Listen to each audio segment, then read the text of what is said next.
Besimtarët katolik dhe ortodoks kremtojnë sot Krishtlindje në meshën e mbajtur në mesnat në katedralen Shën Pali në Tiranë. Imzot Arjan Doda ju bëri thirrje besimtarëve të ecin me shpresë dhe përballë çdo shkënjimi njerëzor. Sot në meshën e liturgjisë kryepeskopi ortodoks Joani tha se sot më shumë se kur bota ka nevojë për besimin, ndërsa festimet kanë vjojnë në të gjithë vendin. Report Televizion uron gëzuar për të gjithë shqiptarët.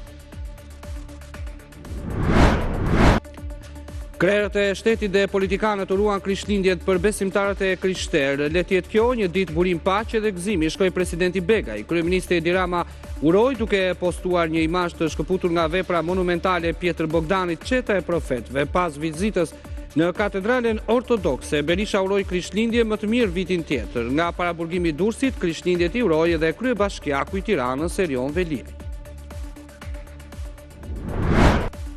Në Kosovë, në mesazhin e Krishtlindjes i peshk videoqezës Prizren Prishtinë, Dodë Gjergji tha se Kosova ka nevojë për stabilitet politik dhe të përshpejtojë rrugën drejt hyrjes në familjen evropiane dhe të ruajë vlerat e shoqërisë. Sipas tij, gjua e urrëties, interesat e të fortëve dhe mungesa e drejtësisë po shkatrojnë shpresat e brezave të ri.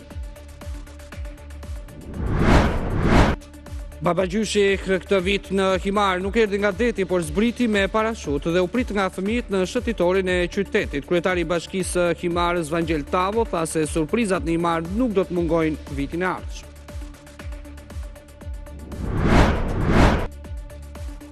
Një iniciativë re ligjore depozituar në Kuvendin e Shqipërisë kërkon që çdo zyrtar që i shkakton dëm shtetit ta paguajë nga rroga e tij. Projektligji i sjell nga opozitari Bujar Leskaj synon t'u jap fund praktikave ku drejtora apo punonjës të tjerë shteti nuk marrin përgjegjësi për faturat që rëndojnë institucioneve dhe si pasojë e vendimeve të tyre.